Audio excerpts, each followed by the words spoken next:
Hello a very good morning to all of you. Crazy mechanical YouTube channel में आप सभी का स्वागत है।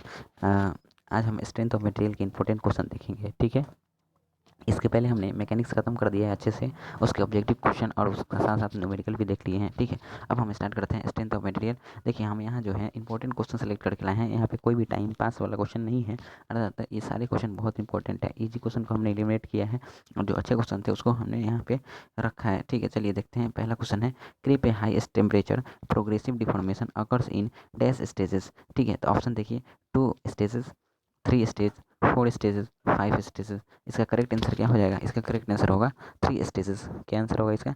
3 स्टेजेस इसका करेक्ट आंसर होगा। ठीक है, आगे चलते हैं। The ability of a material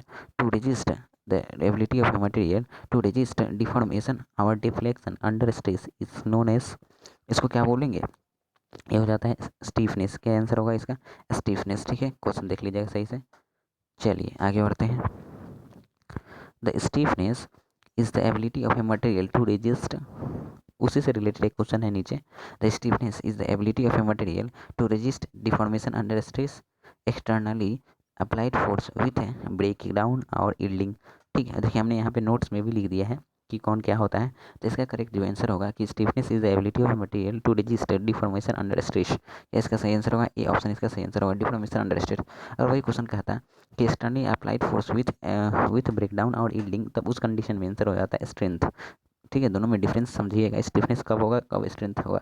ठीक है, देखिए यहाँ पे लिखा हुआ है इम्पैक्ट नोट। देखिए नोट में लिखा हुआ है इम्पैक्ट स्टेज जो है कि यूज़ करते हैं इसके लिए, टफनेस के लिए, टफनेस मेजर करने के लिए। अच्छा, ऐसे भी इम्पैक्ट टेस्ट जो होता है, जो रिलेट करता है जो अचानक, मतलब जिसको हम लोग बोलते हैं अटैक फोर्स भी बोल सकते हैं, या हैमरिंग फोर्स जो बोलता है, टफनेस से ही रिलेट करता है। ठीक है, चलिए आगे देखते हैं। द अल्टीमेट स्ट्रेंथ, यहाँ पे देखिए सही से question, the ultimate strength of sample is the stress at which the sample return to its original shape when the stress is removed break bends 180 degree. क्या आंसर हो जाएगा इसका? लिखा है, फिर से क्वेश्चन पढ़ते हैं। The ultimate strength of sample is the stress at which the sample, इसका ऑप्शन देखिए, ऑप्शन है returns to its original shape when the stress is removed, या ब्रेक होगा, या बेंड्स 180 डिग्री। क्या है आंसर हो जाएगा इसका? इसका सही आंसर होगा ब्रेक, यानी कि टोटली क्या हो जाएगा? ये ब्रेक हो जाएगा। ठीक है, टोटली क्या हो जाएगा? ये ब्रेक हो जाएगा। चलिए आगे देखते हैं। क्वेश्चन आगे है, इंपॉर्टेंट सारे क्वेश्चन है। If the material properties are different in different direction at a point, then the material behaviour is called, तो इसका करेक्ट आंसर हो जाएगा, करेक्ट आंसर क्या हो जाएगा? Isotropic material. ठीक है, देखिए अगर हमने अगर इस क्वेश्चन में बोला होता, अगर इस क्वेश्चन में बोला होता कि, देखिए यहाँ पे देखिए एक चीज़ मैं बता रहा हूँ, इंपॉर्टेंट पॉइंट है यहाँ पे, डिफरेंट इन डिफरेंट डायरेक्शन। एक मिनट, थोड़ा सा मैं बैक करूँगा इसको, सॉरी। ठीक है, क्वेश्चन थोड़ा सा देखिएगा, यहाँ पे पढ़ने में क्वेश्चन जो है कि थोड़ी सी मिस्टेक हुई है कहीं पे। फिर से एक बार क्वेश्चन रीड करते हैं। If the material properties are different in different direction at a point, then the material behaviours is called, इस कंडीशन में आंसर हो जाता है एनआइसोट्रॉपिक। ठीक है, सॉरी हमने क्वेश्चन देखा नहीं था सही से। क्या आंसर हो जाएगा? एनआइसोट्रॉपिक इसका करेक्ट आंसर होगा। चलिए आगे देखते हैं। यहाँ देखिएगा, the ratio of the transverse displacement to the distance from the lower face is called as, ये क्या कहलाता है? ये जो कहलाता है shear strain, longitudinal strain, lateral strain, answer हो जाता है शेयर स्ट्रेन कहलाता है। ठीक है, क्लियर है? आगे बढ़ते हैं। The maximum stress which a material can withstand before it's fracture is called, तो इस कंडीशन में आंसर क्या होता है? ऑप्शन है yield point stress, allowable stress, या ब्रेकिंग स्ट्रेस, या अल्टीमेट स्ट्रेस। तो इसका करेक्ट आंसर क्या हो जाएगा? इसका करेक्ट आंसर हो जाएगा अल्टीमेट स्ट्रेस। क्या होगा? Ultimate stress. ठीक है, in stress strain curve of a brittle material the ultimate stress point and break point are, ये होगा इस कंडीशन में क्या आंसर होगा? द सेम होगा, या नॉट द सेम होगा, मैक्सिमम होगा, या मिनिमम। इसका कंडीशन आंसर होगा एट द सेम, यानी कि सेम होता है। ठीक है ना, ब्रिटल के केस में जनरली जो है, ब्रिटल के केस में जो है कि कोई यील्डिंग विल्डिंग नहीं होती है, यहाँ पे सेम ही होगा। ठीक है, चलिए, there is no extension and contraction occurs when pressure applied on it, on the it the what is the value of Poisson ratio, इसका करेक्ट आंसर क्या होगा? 0.25, 0.33, 0 या 0.5। देखिए इसका कैलकुलेशन होता है, जब इसको सॉल्व करोगे तो 0.5 आंसर आएगा। ठीक है, इसको याद रखना, बहुत इंपॉर्टेंट क्वेश्चन एग्जाम में पूछा जा चुका है अभी।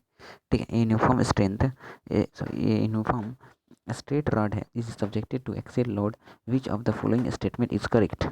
ठीक, ऑप्शन देखते हैं, it induces maximum shear stress on the transverse plane, it induces maximum shear stress on the plane incline at 45 degree to the axis of rod.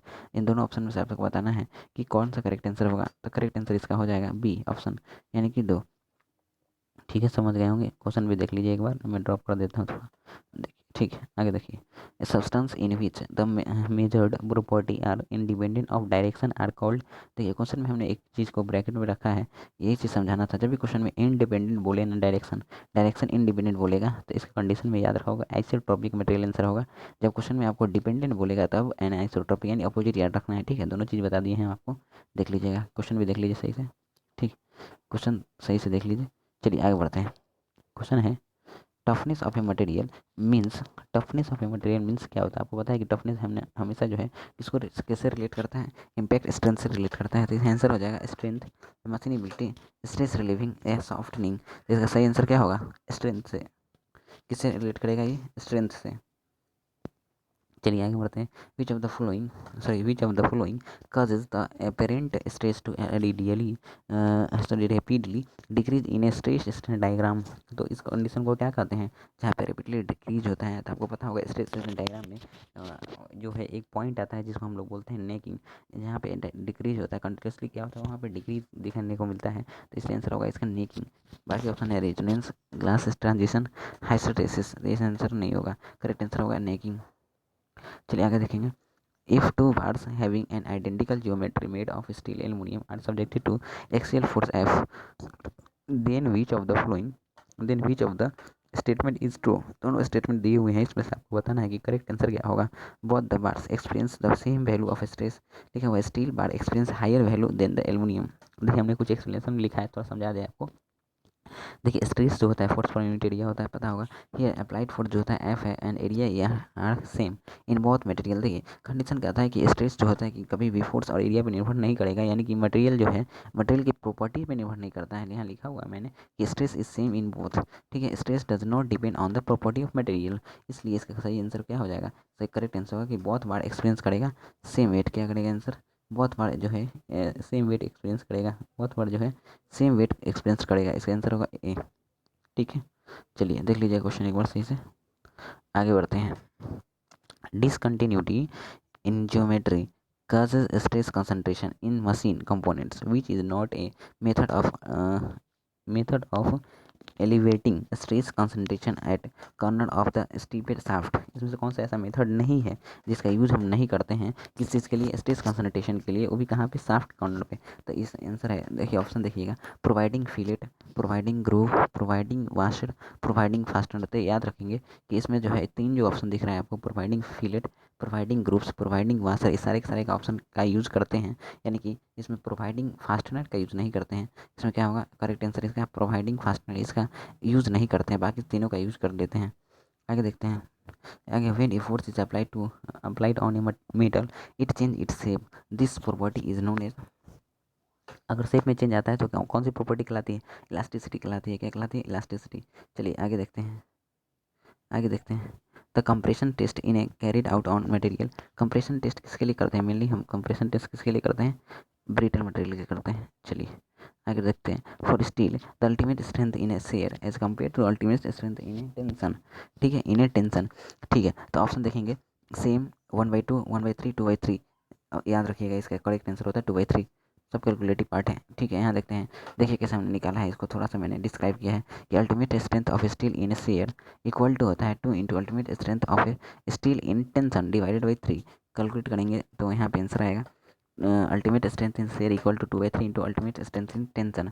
ठीक है, उसके बाद आगे देखिए, ultimate strength in tension shear by ultimate strength in tension equal to क्या हो जा रहा है यहाँ पे 2/3। ठीक है, इसको थोड़ा सा कट रहा है, देखिए सही से 2/3 हो जाता है। ठीक है, आगे देखिए, two circular bar A and B है।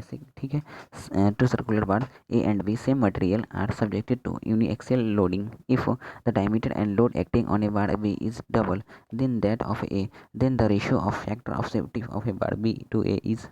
ठीक, आंसर क्या हो जाएगा इसका, थोड़ा सा कैलकुलेशन मैंने किया है यहाँ पे, देखिएगा पहले कैलकुलेशन देख लेते हैं क्या क्या है। D V equal 2 into D A होगा और F V equal 2 into F A हो जाएगा। ठीक है, उसके बाद हम क्या करेंगे, फैक्टर ऑफ सेफ्टी निकालेंगे।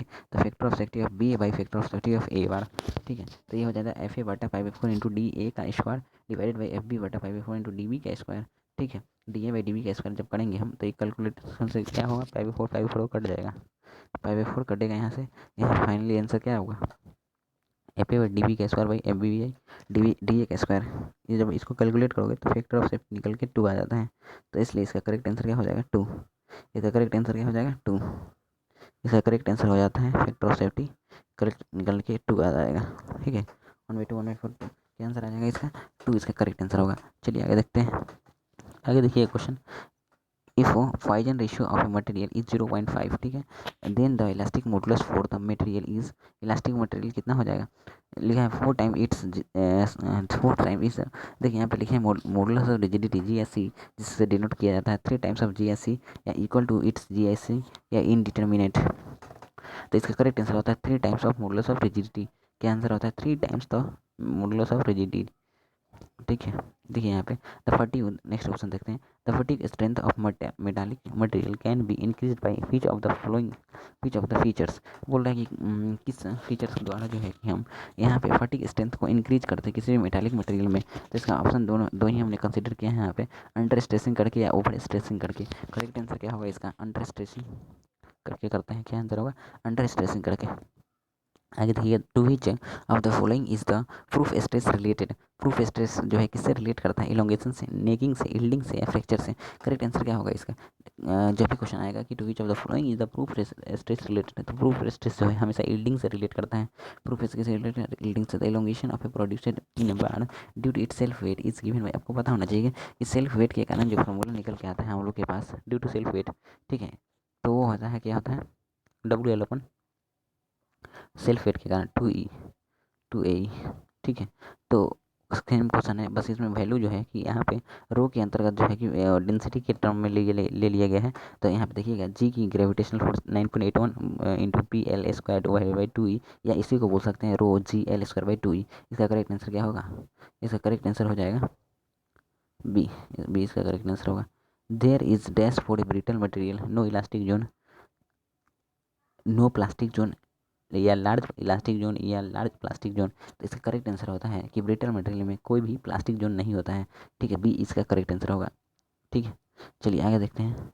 आगे है the ability of a body to absorb energy and to deform plastically without fracturing is known as.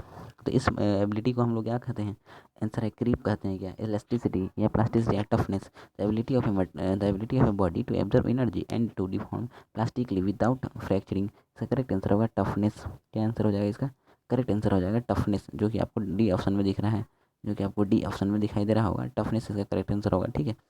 इस पर मैं करेक्ट नहीं कर पा रहा हूँ, देख लीजिएगा। चलिए ठीक है, यहाँ आज हमने डिस्कस किया इंपॉर्टेंट क्वेश्चन, ठीक है।